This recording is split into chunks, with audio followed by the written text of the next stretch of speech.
یہ چند نوجوان ایک ظالم بادشاہ دقیانوس کے زمانہ میں تھے۔ بادشاہ غالی متعصب اور بت پرست تھا اور ظلم اور جبر کے ذریعے بت پرستی کی اشاعت کرتا تھا۔ ان نوجوانوں نے سچا دین قبول کر لیا تھا اور ان نوجوانوں کا تعلق اونچے گھرانوں اور عمائدین سلطنت سے تھا۔ حق تعالیٰ نے ان کو ایمان کی دولت سے نوازا تھا۔ غرض کہ ان نوجوانوں کو شاہی دربار میں طلب کیا گیا اور ان نوجوانوں نے بلا جھجک بغیر کسی خوف و ہراس کے اس ظالم بادشاہ کے روبرو اپنے ایمان کا اعلان کر دیا اور اپنی ایمانی جرت سے لوگوں کو حیرت زدہ کر دیا۔ ارشاد ربانی ہے، اور ہم نے ان کے دل اس وقت مضبوط کر دیے جب وہ دربار میں بادشاہ کے روبرو جواب دہی یا دعوت دین دینے کے لیے کھڑے ہوئے تھے۔ تو انہوں نے اپنے پروردگار سے یوں دعا کی، اے ہمارے پروردگار، تو ہی ہے جو آسمانوں اور زمینوں کا پروردگار ہے۔ ہم تجھ کو چھوڑ کر کسی غیر کی بندگی نہ کریں گے، اور اگر ہم ایسا کریں تو یقیناً ہم بہت بیجا بات کرنے والے ہوں گے۔ یہ ہماری قوم جو معبود حقیقی کو چھوڑ کر دوسرے فرضی معبودوں کو اختیار کیے ہوئے ہے، یہ ان کے معبود حقیقی ہونے پر کوئی واضح دلیل کیوں نہیں پیش کرتی؟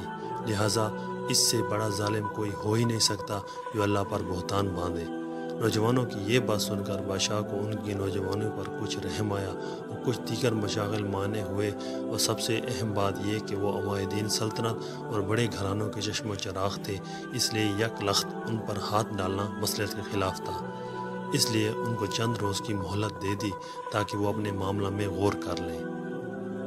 ادھر یہ نوجوان دربار سے نکل کر مشورہ کے لیے بیٹھ گئے اور یہ طے کیا کہ اب اس شہر میں قیام خطرہ سے خالی نہیں۔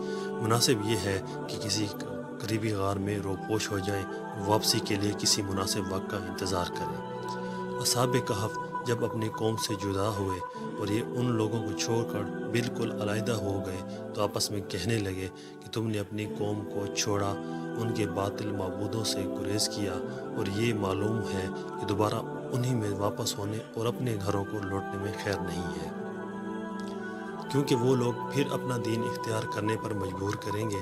لہٰذا اب ہمیں کسی غار میں ٹھکانہ پکڑ لینا چاہیے۔ آپس میں مشورہ سے یہ بات طے ہوئی، لیکن انسانی ضروریات کا سوال بھی پیش نظر تھا کہ غار میں رہیں گے تو کھانے پینے اور دیگر ضروریات کا کیا بنے گا۔ اس سوال کو حل کرنے کے لیے آپس میں یوں کہنے لگے کہ ہم کو اللہ تعالیٰ سے خیر کی امید رکھنی چاہیے۔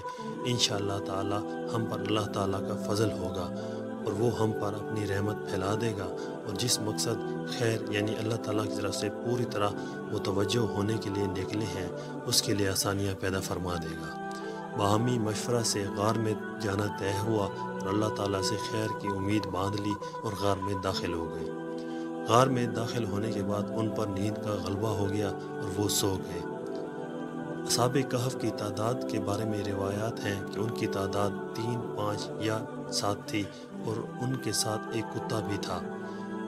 ان آیات میں اصحاب کہف کی حالت کا بیان فرمایا ہے جو غار میں داخل ہونے کے بعد پیش آئی۔ یہ لوگ غار کے اندر ایک کشادہ جگہ میں پہنچ کر لیٹ گئے اور کتا باہر دروازے کے قریب بیٹھ گیا۔ اس غار کی جائے وقوع اس طرح سے تھی کہ سورج روزانہ مشرق سے نکلتا اور مغرب میں چھپ جاتا، لیکن اس سے اس کی دھوپ ان پر نہیں پڑتی تھی۔ جب سورج نکل کر چڑھتا تھا اور دھوپ پھیلتی تھی تو غار کی داہنی جانب سے اس طرح ہٹی ہوئی رہ جاتی تھی کہ اس کے دروازے تک نہ پہنچتی تھی، اور جب سورج چھپنے لگتا تھا تو اس وقت جو تھوڑی بہت دھوپ ہوتی ہے وہ غار کی بائیں جانب رہ جاتی تھی، یعنی اس وقت بھی دروازے پر دھوپ نہ پڑتی تھی۔ اصحاب کہف کے اندر رہنے کی کیفیت بتا کر ارشاد فرمایا کہ یہ لوگ اللہ کی نشانیوں میں سے ہے۔ اللہ تعالیٰ نے ان کے دلوں کو مضبوط کیا، اپنی قوم سے جدا ہونے میں انہوں نے ہمت اور جرأت سے کام لیا، پھر اللہ تعالیٰ کے توکل پر غار میں داخل ہو گئے اور اللہ سے رحمت کی امید باندھ لی، اور اللہ کی طرف سے آسانی حاصل ہونے کی آرزو کرتے ہوئے غار میں چلے گئے۔ یہ سب کچھ اللہ تعالیٰ کی طرف سے ہے، اس کی قدرت کی نشانیوں میں سے ہے۔ اس نے دل بھی پکا کیا، ہمت بھی دی، مخلوق سے کٹنے کا حوصلہ بھی دیا۔ انہوں نے اسباب ظاہرہ پر نظر نہ کی، اپنے مولائے حقیقی پر توکل کر کے غار میں داخل ہو گئے۔ اللہ تعالیٰ نے انہیں غار بھی وہ نصیب فرمایا جس میں دھوپ کا گزر ہی نہ تھا۔ اگر دھوپ پڑتی تو ان سے تکلیف پہنچنے اور گرمی سے پریشان ہونے کا اندیشہ تھا۔ ترجمہ: اور ہم انہیں پلٹ رہے تھے دائیں جانب اور بائیں جانب، چونکہ وہ لوگ ایک بہت بڑی مدت تک سوتے رہے اور ان کے جسم زمین ہی سے لگے ہوئے تھے، لہٰذا زمین کے اثر سے محفوظ کرنے کے لیے اللہ تعالیٰ ان کی کروٹیں بدل دیتا تھا، جس کی وجہ سے کہ اگر زمین سے کوئی چیز عرصہ دراز تک لگی رہے، خاص کر گوشت والا جسم، تو وہ اسے کھا جاتی ہے۔ اللہ تعالیٰ کو یوں بھی قدرت ہے کہ الٹ پلٹ کیے بغیر ان کے اجسام کو محفوظ فرماتا، لیکن حکمت کا تقاضا یہ تھا کہ ان کی کروٹیں بدلی جاتی۔ حضرت ابن عباس رضی اللہ تعالیٰ عنہ سے روایت ہے، نقل کرتے ہیں کہ ان کو سال اصحاب کہف کا بیدار ہونا۔ تفسیر قرطبی میں بھی ان کا مختصر قصہ اس طرح لکھا ہے کہ جس بادشاہ کے عہد میں وہ اصحاب کہف شہر سے نکلے تھے، اس کا نام دقیانوس تھا اور ظالم اور مشرک تھا۔ وہ مر چکا تھا اور اس پر صدیاں گزر گئی تھی۔ اور جس زمانے میں اصحاب کہف بیدار ہوئے تھے، شہر پر اہل حق کا قبضہ تھا اور ان کا بادشاہ نیک صالح آدمی تھا جس کا نام بیدوسیس تھا۔ مظہری قیامت کے بارے میں اور مردوں کو زندہ ہونے کے بارے میں شدید اختلافات چل رہا تھا، اور یہ فرقہ اس بات کا قطعاً منکر تھا کہ جسم کے گلنے سڑنے اور ریزہ ریزہ ہونے کے بعد پھر دوبارہ زندہ ہو جائے گا۔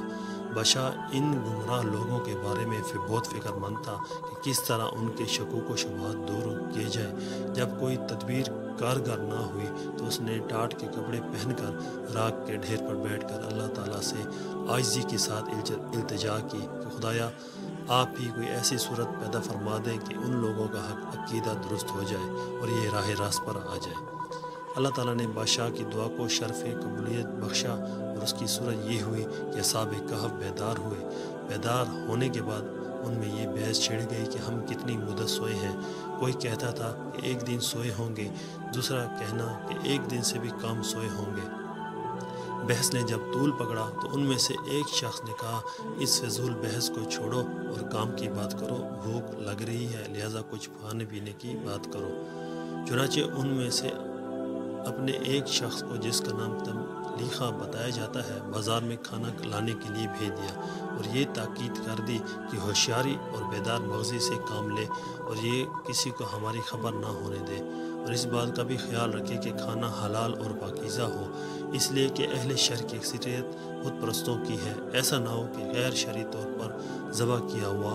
چنانچہ تملیخہ نے ایک دکان سے کھانا خرید کر 300 سال پہلے کا سکہ نکال کر دکاندار کو دیا تو دکاندار حیران رہ گیا کہ یہ سکہ تمہارے پاس کہاں سے آیا۔ بازار کے دیگر دکانداروں کو بھی دکھلایا تو سب نے کہا کہ یہ اس شخص کو کہیں سے پرانا خزانہ ہاتھ لگ گیا ہے۔ اس شخص نے انکار کیا کہ مجھے کوئی خزانہ نہیں ملا بلکہ یہ روپیہ میرا ہے۔ بات بڑھ گئی، بازار والوں نے اس کو بادشاہ کے سامنے پیش کر دیا۔ بادشاہ، جیسا کہ اوپر بیان ہوا کہ نیک صالح اور اللہ والا تھا، اس نے سلطنت کے خزانہ میں وہ تختی بھی دیکھی تھی جس میں اصحاب کہف کے نام اور ان کے فرار ہونے کا واقعہ لکھا ہوا تھا۔